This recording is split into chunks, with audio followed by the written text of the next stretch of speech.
أعوذ بالله من الشيطان الرجيم నేను శపించబడిన బహిష్కరించబడిన శైతాన్ నుండి రక్షణ పొందటానికి అల్లాహ్ శరణు వేడుకు. ألا إنهم يثنون صدورهم ليستخفوا منه ألا حين يستغشون ثيابهم يعلم ما يسرون وما يعلنون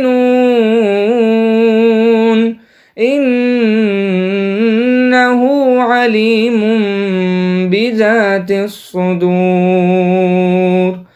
వినండి, వాస్తవానికి వారు ఆయన నుండి దాక్కోవటానికి తమ వక్షాలను త్రిప్పుకుంటున్నారు.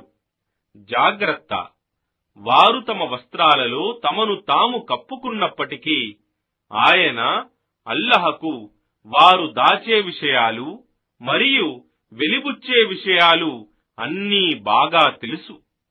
నిశ్చయంగా ఆయనకు హృదయాలలో ఉన్నవి రహస్యాలు కూడా బాగా తెలుసు.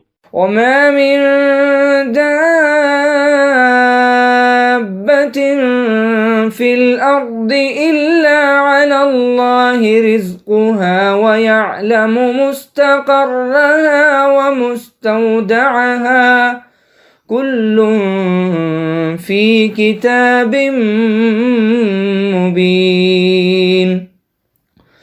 మరియు భూమిపై సంచరించే ప్రతి ప్రాణి జీవనోపాధి బాధ్యత అల్లాహ్ పైననే ఉంది.